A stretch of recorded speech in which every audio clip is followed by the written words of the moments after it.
feel as though we are in the driver's seat of our own mind, gripping the wheel with confidence, believing that every turn we take is deliberate, rational, and chosen by us. We narrate our lives as if we are the authors of every sentence, the architects of every decision. Yet with even the slightest moment of honest introspection, something unsettling begins to surface. We notice impulses that appear before thought, emotions that hijack reason, patterns that repeat themselves with mechanical precision. We start to realize that what we call choice is often reaction, what we call identity is often conditioning, what we call will may be little more than the visible dashboard of a vast internal system operating far beyond our conscious awareness. It is as if we are staring at a sleek display screen, watching our thoughts scroll across it, unaware that beneath that surface runs an immensely complex operating system, layer upon layer of code, written long before we ever learned to speak. Beneath that software lies hardware shaped by biology, memory, ancestry, trauma, myth, culture. And we, most of the time, are not engineers of this machine. We are passengers convinced we are pilots. If we do not attempt to understand this internal navigation system, how it routes us towards certain people, how it steers us into the same arguments, how it quietly pulls us towards self-sabotage or blind ambition, we risk living a life directed by unseen algorithms. We may achieve success and still feel empty. We may love and still feel disconnected. We may strive endlessly and never understand why fulfillment remains just out of reach. The danger is not that we have an unconscious. The danger is that we ignore it. Few minds in the modern era have dared to descend into that hidden machinery with as much courage and intensity as Carl Jung. He did not merely theorize about the unconscious from a safe academic distance. He entered it, he confronted it, he allowed it to destabilize him, transform him, and ultimately reshape the landscape of psychology itself. But before Jung became the explorer of the psyche, he was a boy living in the quiet Swiss village of Kesswil in 1875, born into circumstances that would deeply shape his inner world. His father, Paul Jung, was a rural pastor, intellectually inclined but financially struggling, bound by religious doctrine, yet privately plagued by doubt. His mother, Emily Jung, was a far more enigmatic presence, depressed, withdrawn, and, by Jung's own account, possessed of a strange duality. She seemed at times grounded and maternal, and at other times distant, almost as if inhabited by another personality altogether. For a sensitive and introspective child, this environment was fertile ground for psychological observation. Jung grew up acutely aware that adults were not as stable or coherent as they appeared. He sensed cracks beneath their surfaces. He felt contradictions in their words, and because he often felt alone, misunderstood or emotionally disconnected, he retreated inward. Isolation became his laboratory. As a child, Jung engaged deeply in imaginative play, not simply as entertainment, but as a method of exploring internal realities. He constructed rituals. He created secret objects imbued with symbolic meaning. He experienced vivid inner fantasies that blurred the line between imagination and revelation. While other children played socially, Jung often wandered in solitude, observing nature, studying his own thoughts, analyzing the behavior of the adults around him. School, however, was a different battlefield. Jung struggled profoundly in his early academic years. The rigid structure, the external demands, the sense of being forced into a mold. It clashed with his introspective temperament. At one point, he developed fainting spells so severe that they kept him from attending classes. Only later would he realize that these episodes were not purely physical, but psychosomatic, a rebellion of the body against psychological pressure. It was a pivotal moment when his father expressed deep concern that Jung might grow into incompetence. Something shifted. The fainting ceased almost instantly once Jung recognized the psychological origin of the symptom. This early confrontation with the power of the unconscious left a permanent mark. He had discovered firsthand that the mind could generate physical symptoms, that unseen forces could override conscious intention, and perhaps more. Importantly, he discovered that awareness could interrupt those forces. As adolescence matured into intellectual hunger, Jung turned fiercely toward study. He devoured philosophy, theology, mythology, and scientific texts. He was no longer merely observing his own mind. He was searching for a framework to understand it. Yet despite his father's religious vocation, Jung found himself skeptical of institutional faith. He did not reject spirituality, but he rejected dogma. He sought something deeper than inherited belief.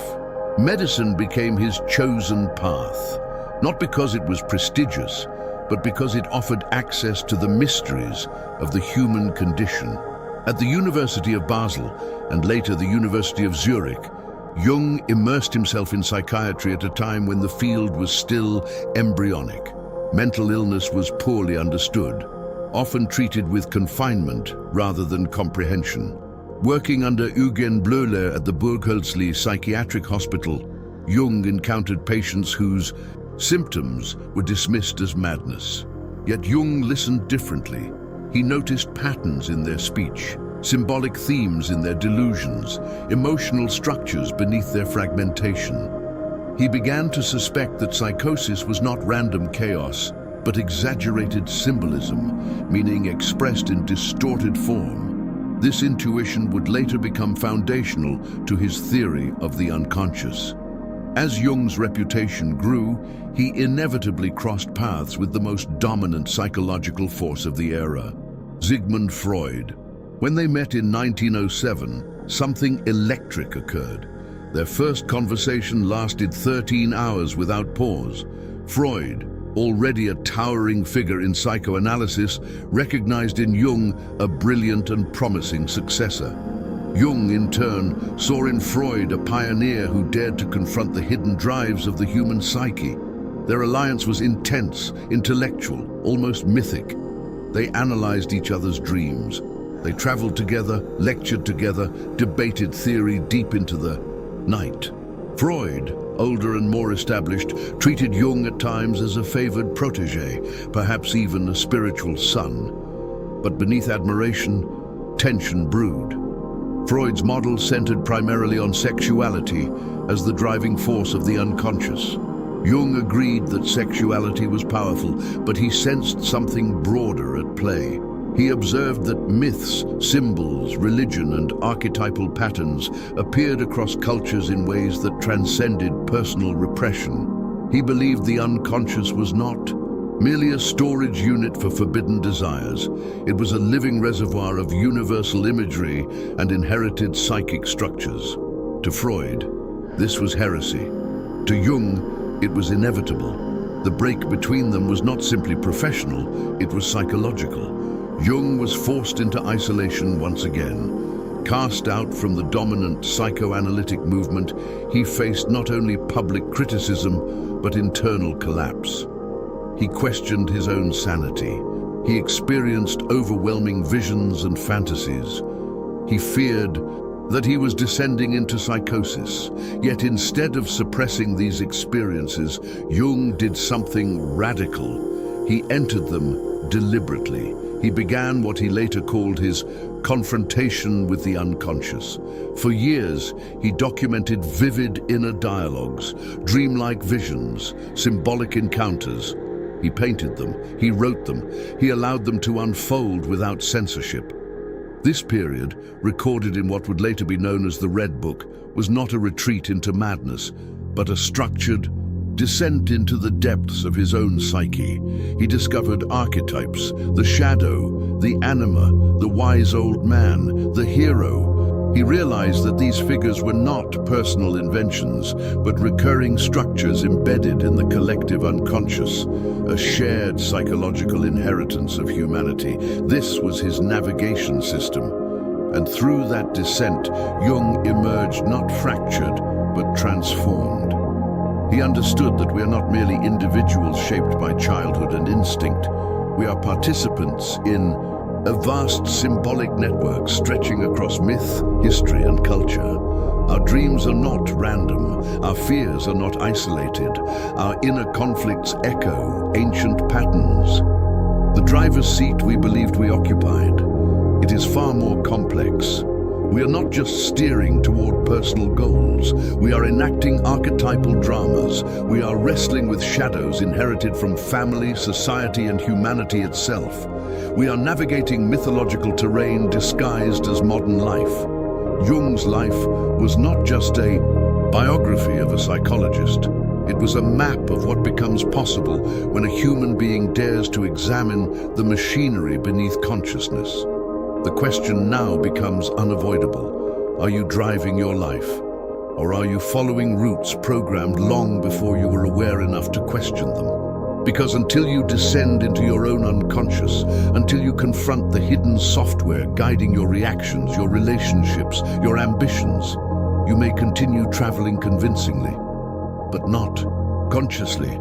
And as Jung discovered, the most dangerous journey is not the one taken blindly across the world. It is the one taken blindly within. What began as admiration between Jung and Freud gradually evolved into something far more psychologically charged.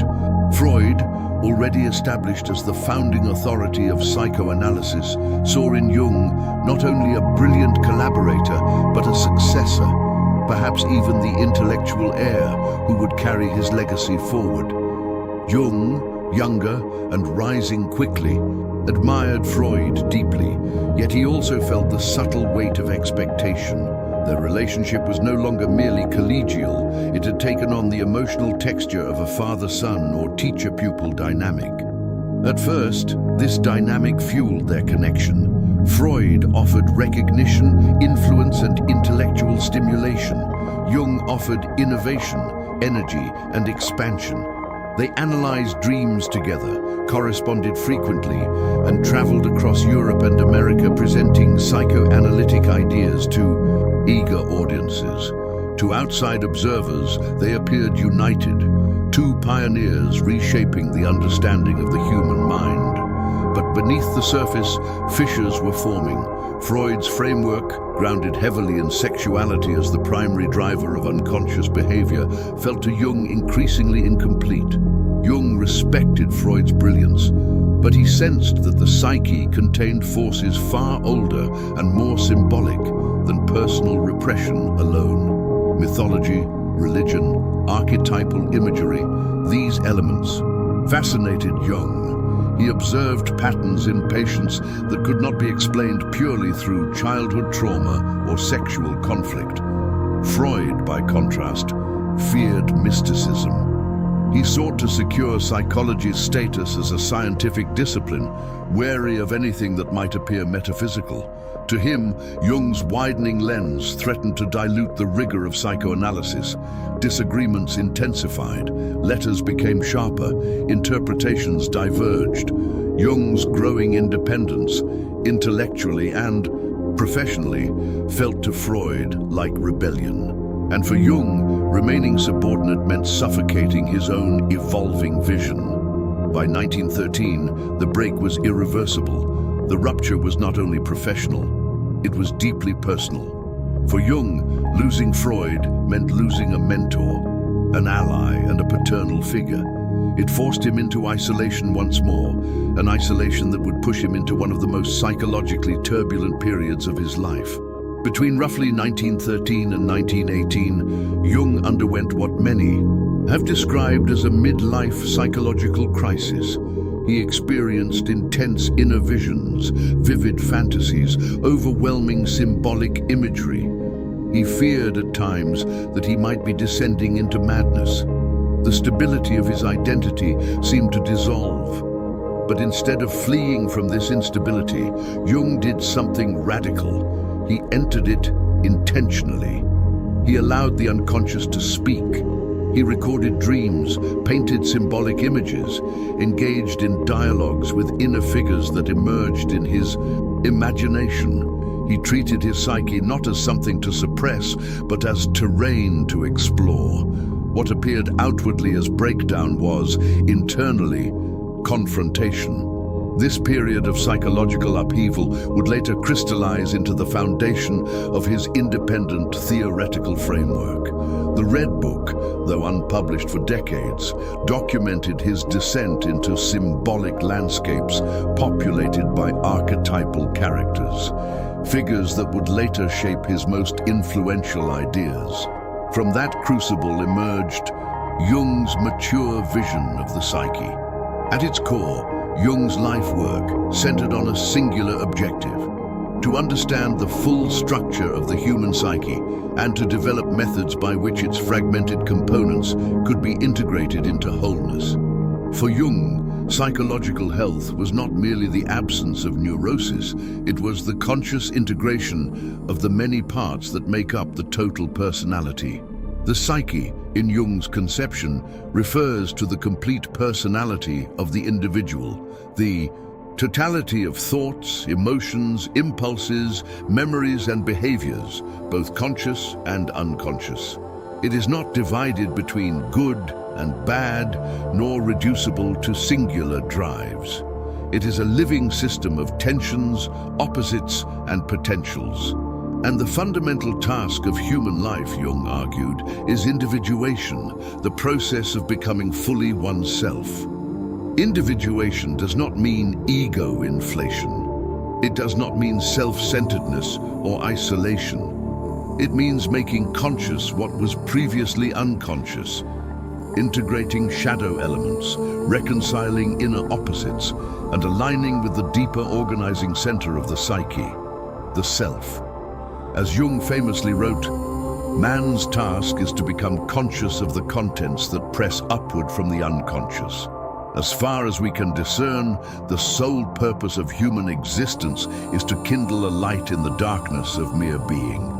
For Jung, consciousness and unconsciousness exist in constant interplay. The conscious mind, our immediate awareness, our sense of I, is only a small portion of the total psyche. Beneath it lies a vast, unconscious realm, shaping preferences, fears, talents, attractions, and patterns in ways we rarely notice.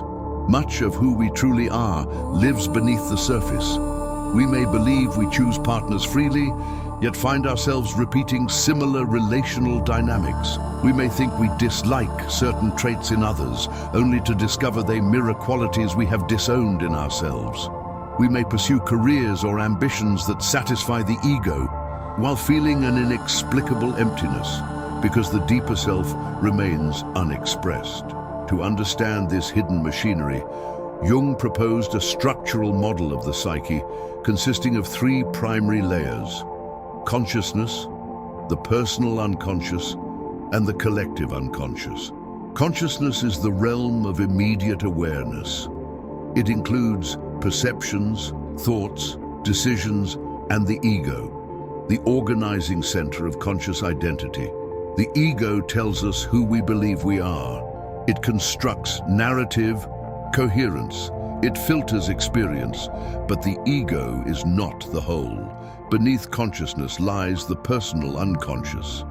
This layer contains forgotten memories, repressed experiences, unresolved emotions, and latent potentials unique to the individual. It houses complexes, emotionally charged clusters of associations formed around significant experiences. These complexes can influence behavior dramatically, often without our awareness. For example, a person with a rejection complex may interpret neutral social cues as dismissal. A person with a power complex may overcompensate in subtle ways. These patterns feel automatic because they are rooted in unconscious material. Yet deeper still lies the collective unconscious, a concept that distinguished Jung sharply from Freud. The collective unconscious is not personal memory. It is inherited psychic structure. It consists of archetypes, universal symbolic patterns shared across humanity.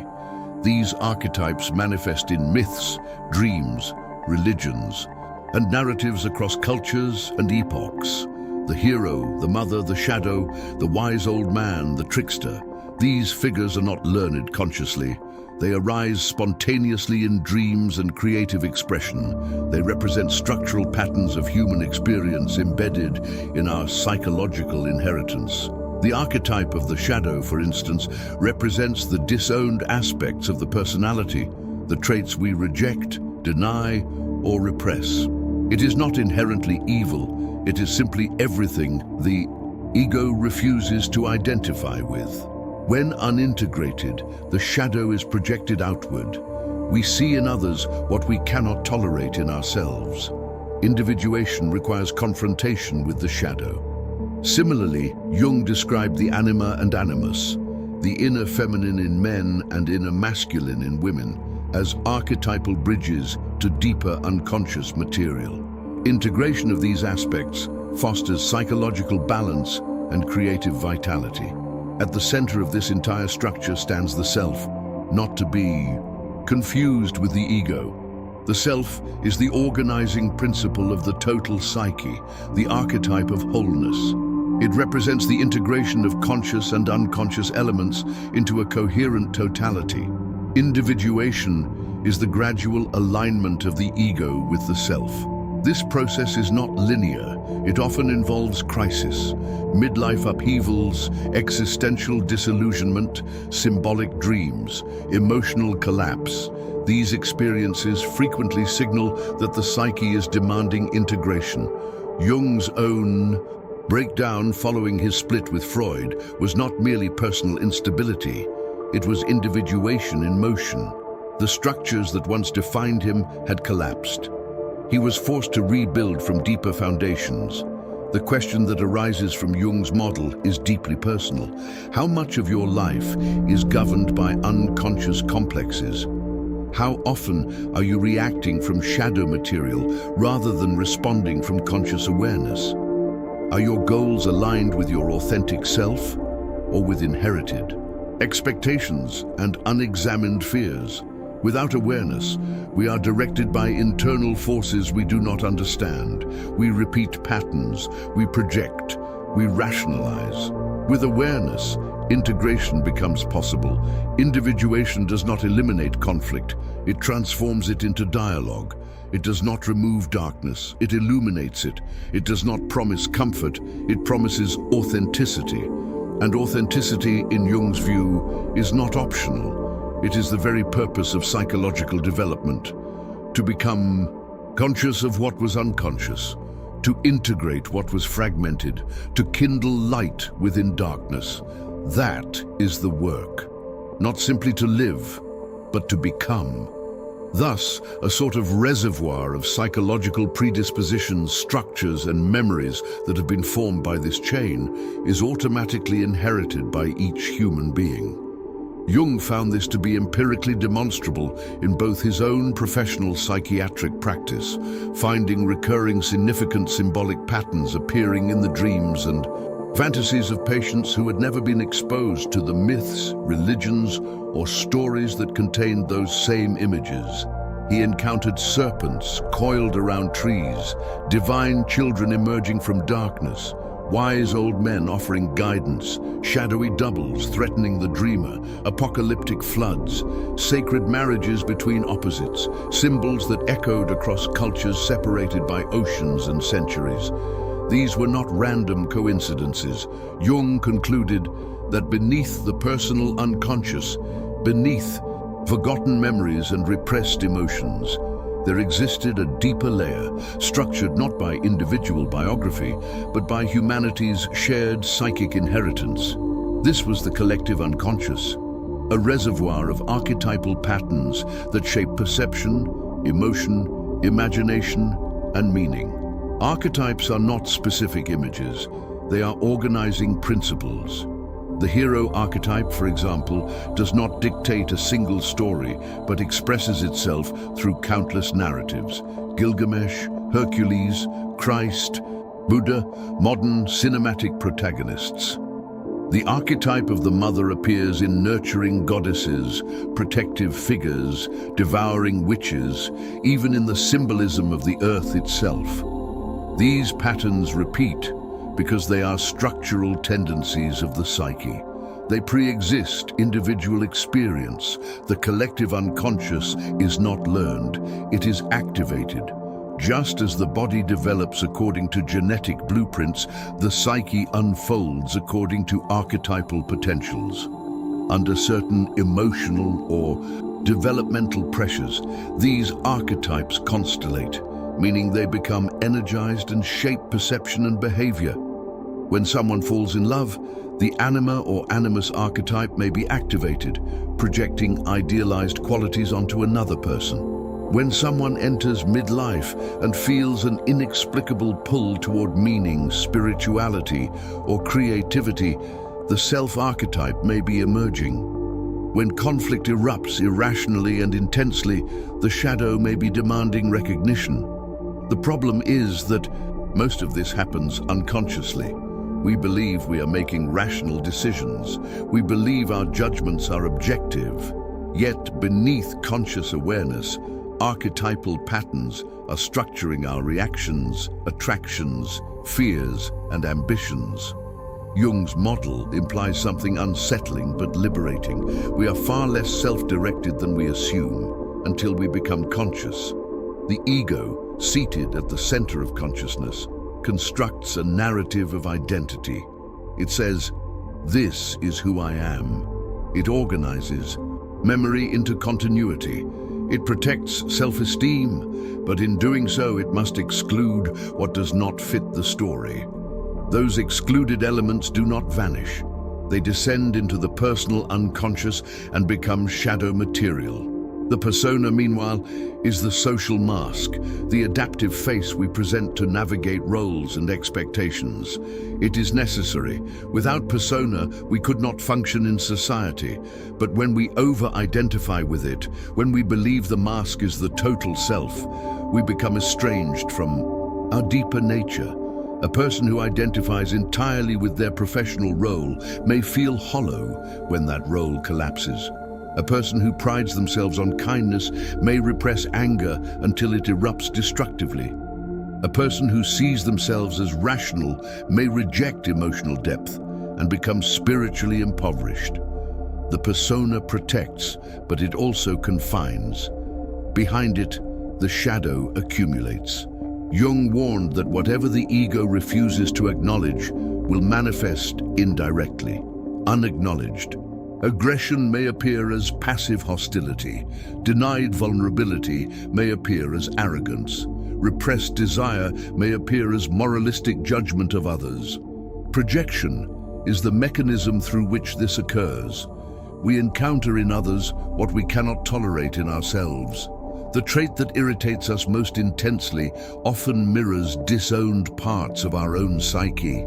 The moral outrage we feel may be an unconscious defense against inner contradiction.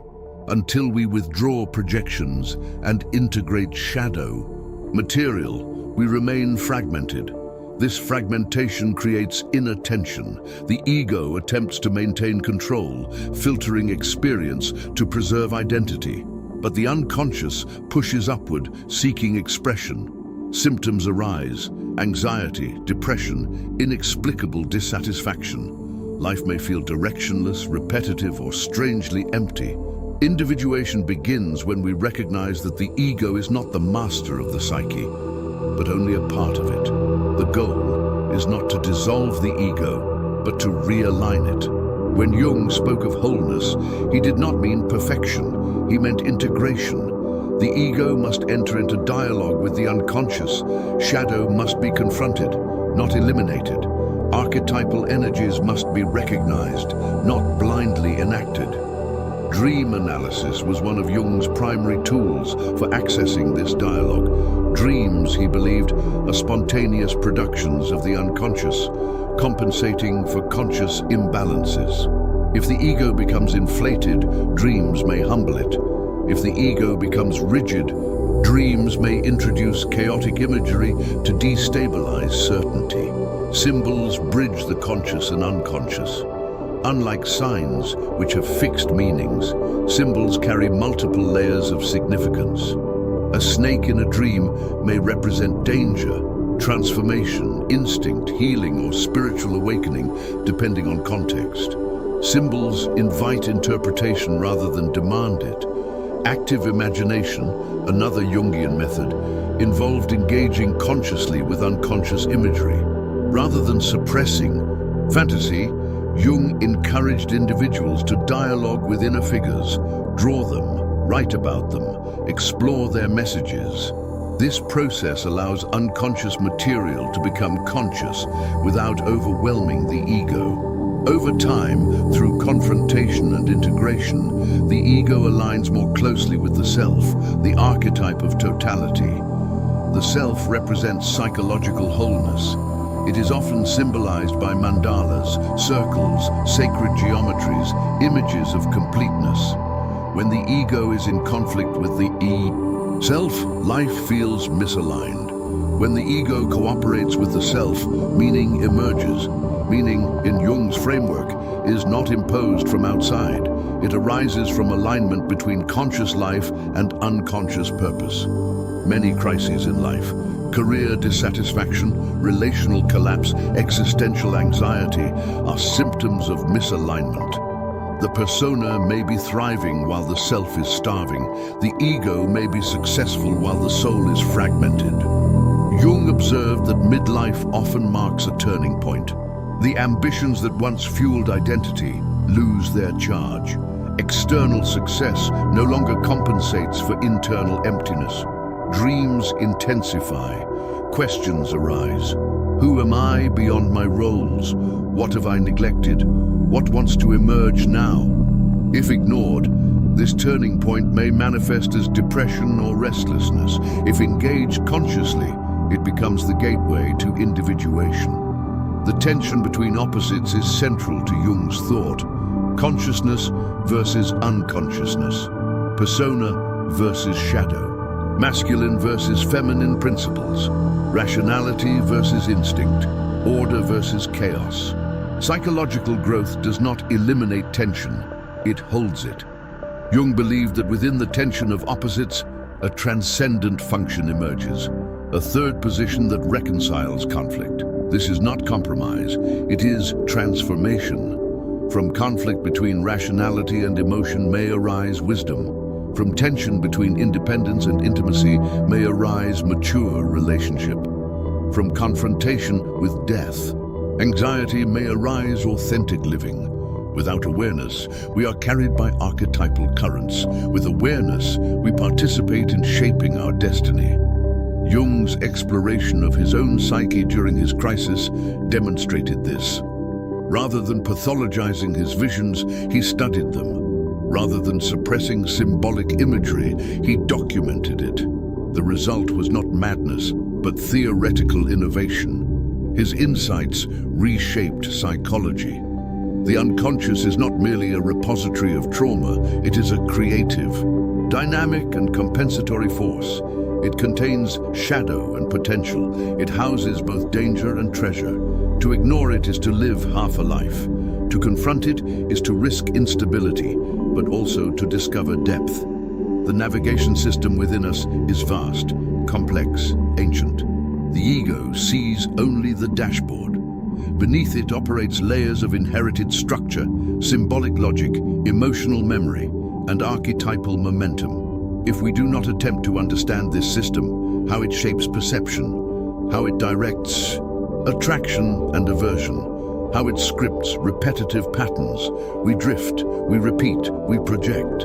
If we do attempt to understand it, we begin the work of individuation.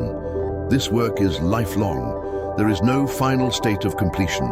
The psyche evolves. New shadow material emerges. Archetypes constellate at different life stages.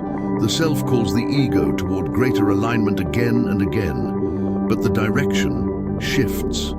Instead of being unconsciously driven, we become consciously responsive. Instead of reacting from complexes, we observe them. Instead of projecting shadow outward, we reclaim it. And in doing so, we kindle light in the darkness, not by erasing it, but by integrating it. The psyche is not a machine to control. It is a living system to engage. To become conscious of its depths is not merely psychological work. It is existential work. For Jung, this was the true task of human life, not to conquer the world, but to explore the inner one and return transformed.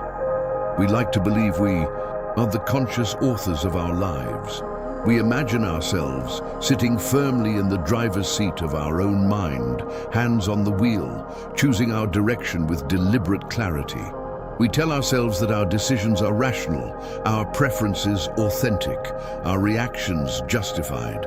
But if we pause, truly pause, and observe our inner movements with brutal honesty, something unsettling begins to surface. We realize that much of what we call choice is reaction. Much of what we call identity is adaptation, and much of what we call free will is simply the execution of programs we did not consciously write. It is as though we are driving a sophisticated vehicle equipped with an advanced navigation system, one that has been quietly calculating routes long before we became aware of the destination. We see the screen, we hear the instructions, but we do not see the code. We do not see the architecture beneath the interface. We do not see the accumulated data influencing the suggested path.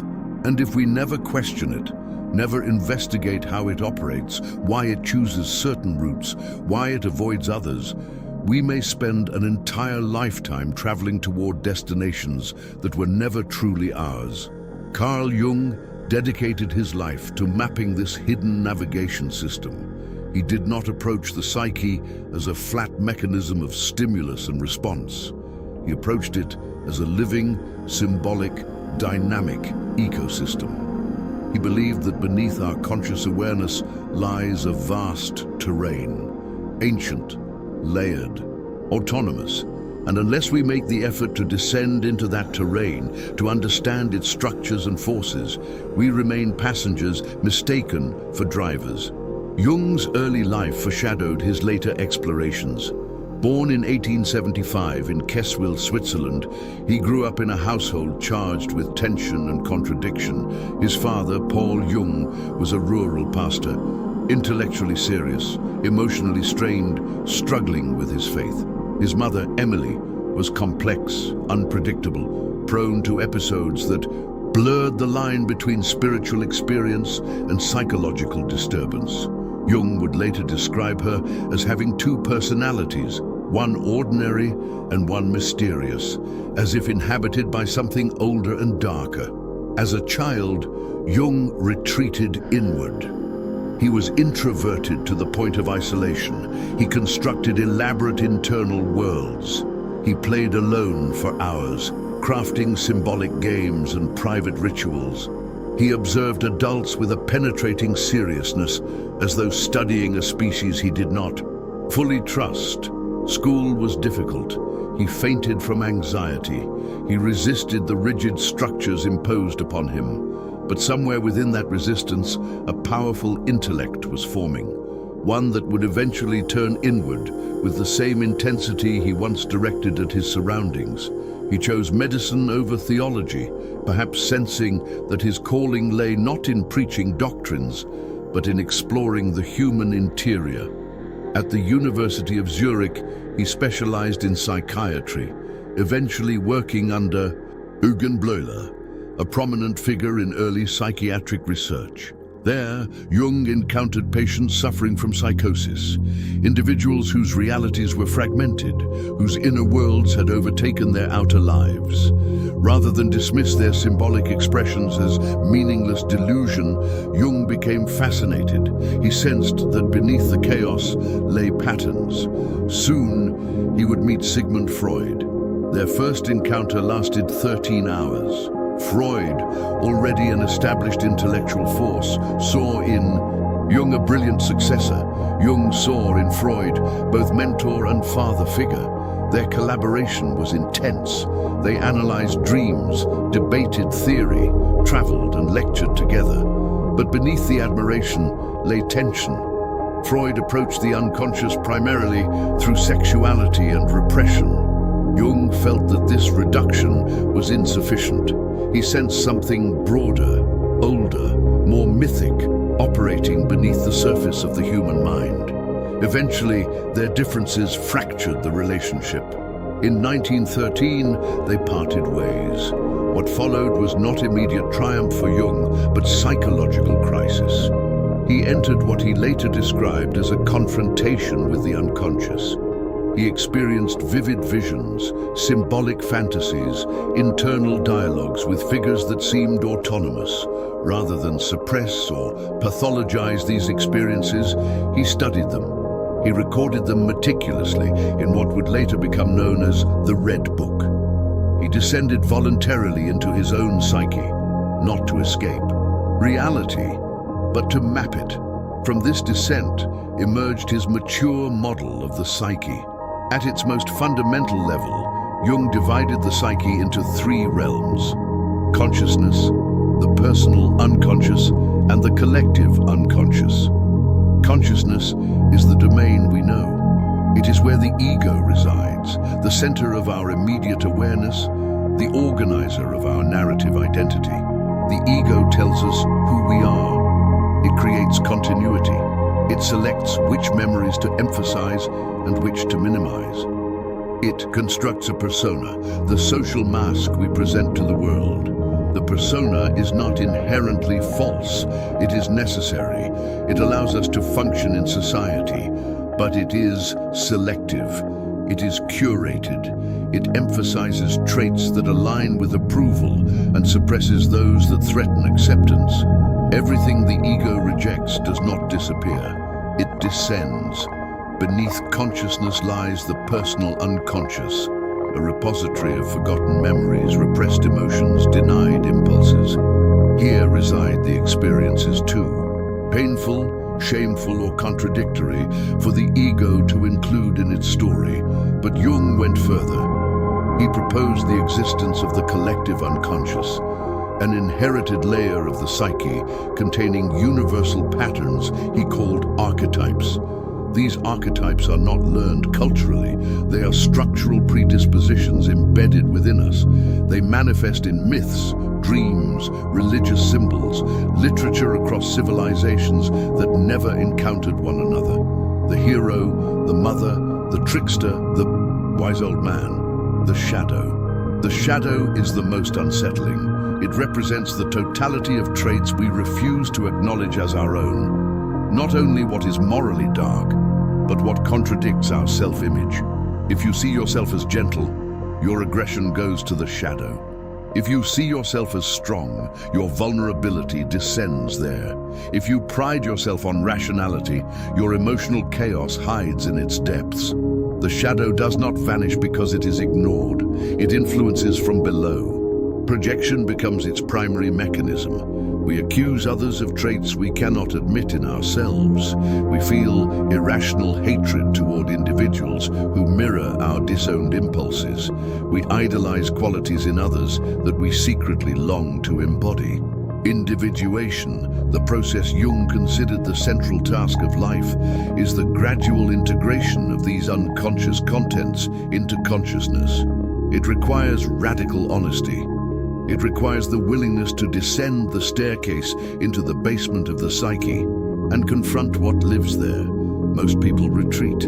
They prefer the comfort of persona, but unintegrated shadow grows louder. It manifests as neurosis, self-sabotage, chronic dissatisfaction. It disrupts relationships. It distorts perception. To integrate the shadow is not to act on every impulse. It is to acknowledge its existence, to say, yes, I am capable of envy. Yes, I am capable of cruelty. Yes, I am capable of selfishness. And because I know this, I am less likely to be possessed by it. Integration produces solidity. Beyond the shadow lie deeper structures, the anima and animus, the contrasexual archetypes within each individual. A man who represses his emotional depth may project his anima onto women, idealizing them unrealistically. A woman who represses her assertiveness may project her animus onto men, expecting them to embody her unclaimed strength. Individuation demands reclaiming these projections.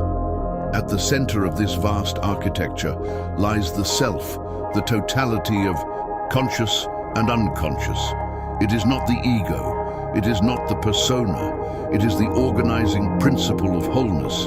The ego's task is to align with the self. When ego and self are misaligned, life feels empty, even if externally successful. When aligned, life feels meaningful, even amidst difficulty. The journey toward this alignment is not linear. It involves dissent, confrontation, tension between opposites. Jung called this the transcendent function, the capacity to hold internal conflict without collapsing into one extreme. From that tension, something new emerges, transformation. This is why Jung compared psychological development to alchemy. Lead into gold, chaos into structure, fragmentation into coherence. The process cannot be rushed, it cannot be outsourced, it cannot be faked. It unfolds through disciplined self-examination. Every irritation becomes a clue. Every recurring conflict becomes a pattern to decode. Every disproportionate reaction becomes an invitation to descend deeper. Modern society resists this descent. It rewards distraction. It glorifies productivity. It pathologizes introspection. But the psyche operates on older laws. If you inflate the persona, the shadow grows. If you deny vulnerability, it surfaces as anxiety. If you suppress anger, it emerges as passive aggression. If you avoid self-confrontation, you repeat the same relational dynamics. Individuation is not a mystical escape. It is psychological adulthood. It is the acceptance that you are not a singular, consistent entity, but a dynamic interplay of forces. It is the humility to admit contradiction. It is the courage to encounter your own capacity for darkness without collapsing into shame. Jung believed the greatest danger to humanity was unconsciousness. An individual unaware of their shadow is easily possessed by ideology. A collective unaware of its projections creates enemies to carry what it refuses to integrate. The work of individuation is therefore ethical. To know oneself reduces projection. To reduce projection reduces unnecessary hostility. To integrate darkness reduces the need to locate evil exclusively outside oneself. We are not merely drivers, we are complex systems. The navigation system within us, ancient, archetypal, symbolic, will operate whether we examine it or not. If we ignore it, it directs us unconsciously. If we study it, we participate consciously. The ego does not dissolve in this process. It matures. It shifts from dictator to steward. And in that shift, the individual approaches wholeness, not perfection, not moral superiority, but integration. Jung's legacy is not a set of rigid doctrines, it is an invitation to descend, to examine, to integrate, to become conscious of what moves you from beneath the surface. Because until you do, the navigation system runs silently, and you may spend your entire life believing you chose a destination that was chosen for you. There is no maneuver clever enough, no distraction sophisticated enough, no achievement grand enough that can permanently separate a human being from their psychological shadow. You can change cities, careers, partners, belief systems. You can accumulate degrees, money, followers, admiration. You can refine your persona until it is polished to near perfection. But none of these movements alter the fundamental architecture of the psyche. The shadow does not dissolve when ignored. It waits, it adapts, it studies you from beneath the surface, and when the conditions are right, it rises. The true danger is not the existence of the shadow. The danger lies in the illusion that you have transcended it, in the fantasy that you are purely rational, purely moral, purely kind, purely self-aware. Jung understood this with unsettling clarity. Good does not become better by being exaggerated, but worse, he warned, and a small evil becomes a big one through being disregarded and repressed. When we inflate our virtue, we simultaneously deepen our blindness. When we deny our aggression, it returns as passive hostility. When we deny our envy, it returns as subtle sabotage. When we deny our fear, it returns as control. At night, no shadows are visible, not because they cease to exist, but because there is no light to reveal them. Likewise, in unconsciousness, the shadow appears absent, but absence of awareness is not absence of reality. The shadow is not eradicated by moral performance. It is integrated through courageous confrontation. Awareness of one's darker tendencies does not make a person immoral. It makes them responsible. A person who knows their capacity for cruelty is less likely to unconsciously enact it. A person who understands their hunger for validation is less likely to manipulate others to obtain it. A person who admits their jealousy can choose not to weaponize it. But the one who insists they are above such impulses becomes vulnerable to possession by them. You cannot manage what you refuse to acknowledge. And it is, in fact, an act of profound psychological healing to admit that something within you is fractured, distorted, incomplete. To say, without drama, but with honesty, there are parts of me I do not like. There are motives within me that contradict my self-image. There are impulses I have disguised as virtues. This admission is not self-condemnation. It is psychological maturity. Self-acceptance sounds gentle when spoken casually. It sounds like a motivational slogan, but radical. Self-acceptance, the kind Jung implied through individuation, is not sentimental. It is destabilizing. It is the willingness to confront the possibility that you are not who you think you are, that the identity you defend so fiercely may be partially constructed from defense mechanisms, that the traits you criticize in others may be disowned aspects of yourself seeking recognition. To genuinely accept your weaknesses is to dismantle illusions. To accept your capacity for harm is to relinquish moral superiority. To accept your insecurity is to abandon the mask of certainty. To accept your unmet needs is to surrender the narrative of independence. And perhaps most unsettling of all, to accept that you will never be a finished product. That the ego you defend will never perfectly align with the self at the center of the psyche. This confrontation shakes the foundation of the personality because the ego's primary task is continuity. It wants stability. It wants coherence.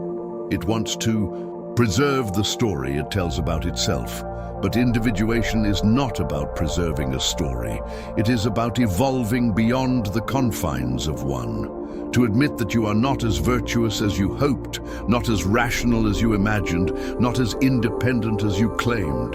This is not humiliation. It is awakening. The mind has spent years constructing filters to keep uncomfortable truths at bay.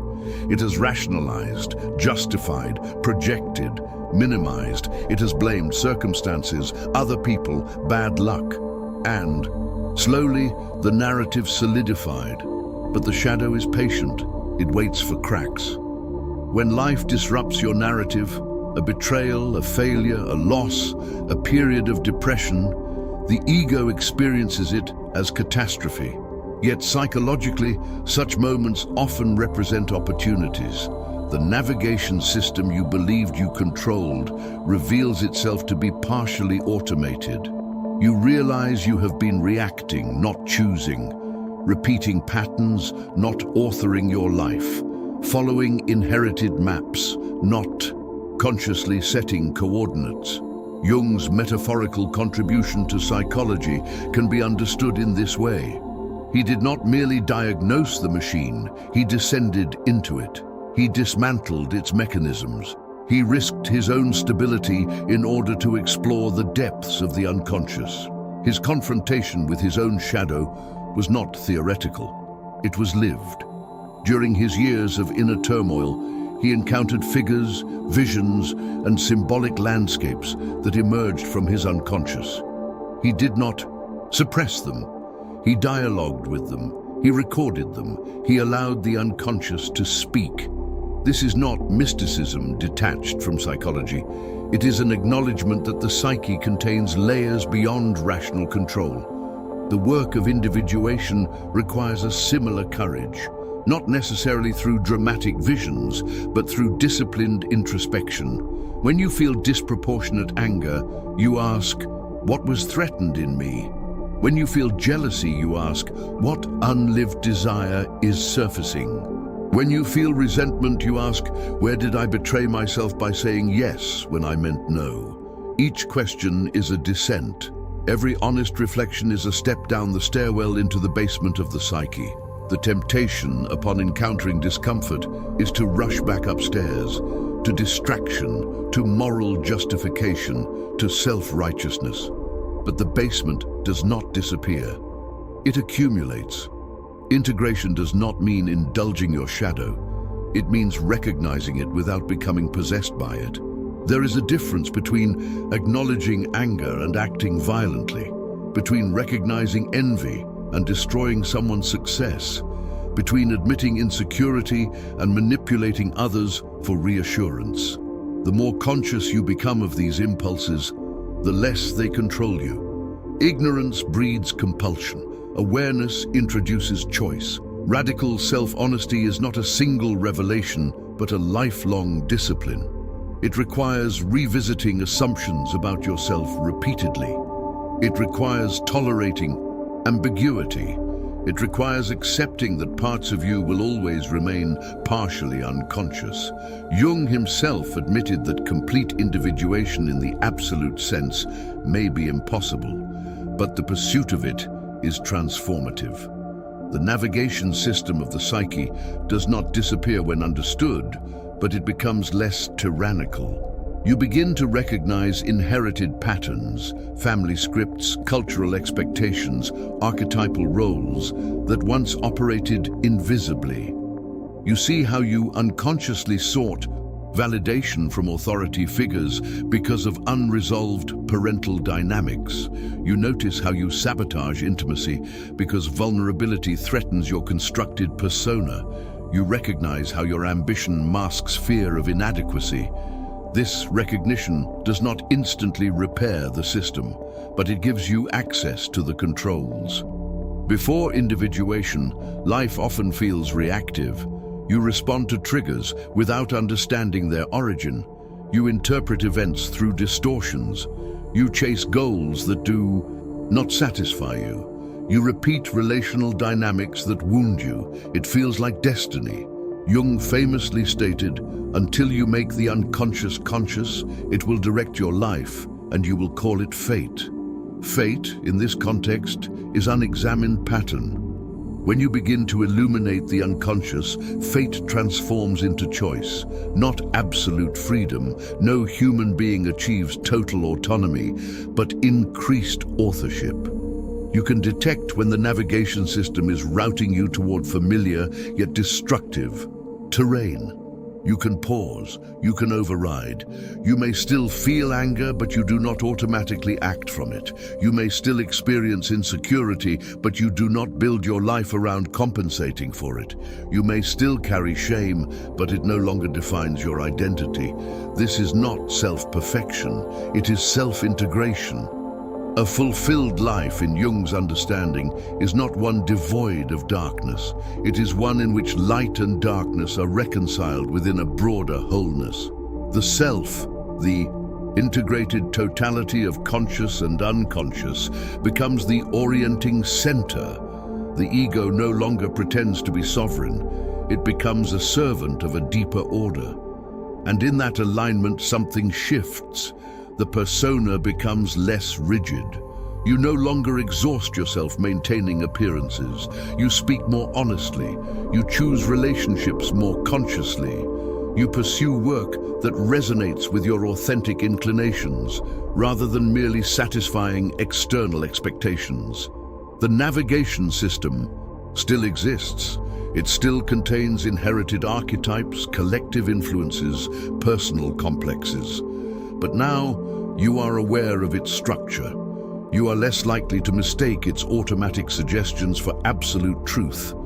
You begin to input coordinates deliberately, not based solely on fear, approval, or imitation, but on reflection, intuition, and integrated self-knowledge. Individuation does not eliminate suffering, it reframes it. Pain becomes information, conflict becomes signal, shadow becomes teacher. And perhaps most importantly, the pursuit of wholeness replaces the pursuit of perfection. You will never eradicate your shadow, but you can know it. You will never fully master your unconscious, but you can dialogue with it. You will never become a flawless being, but you can become a more authentic one. That authenticity is not loud, it is not performative, it is steady. It is the quiet confidence of someone who has descended into their own depths and returned, not purified, but integrated. Jung did not offer simplistic formulas. He offered maps. He offered language for the invisible architecture of the psyche.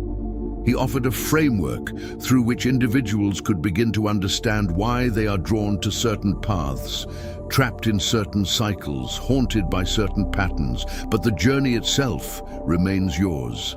If you are willing to descend the stairwell, to confront the shadow without dramatizing it, to accept your incompleteness without despair, then you are already participating in individuation. The navigation system will continue to operate. But now you are learning its design, you are tracing its circuitry, you are recognizing its distortions, and slowly, deliberately, you are aligning your ego with something deeper, not to control every outcome, but to travel with greater awareness, not to eliminate darkness, but to kindle light within it, not to become someone else, but to become more fully who you are. And in that ongoing process, imperfect, demanding, transformative, you move closer to the center, closer to the self, closer to wholeness.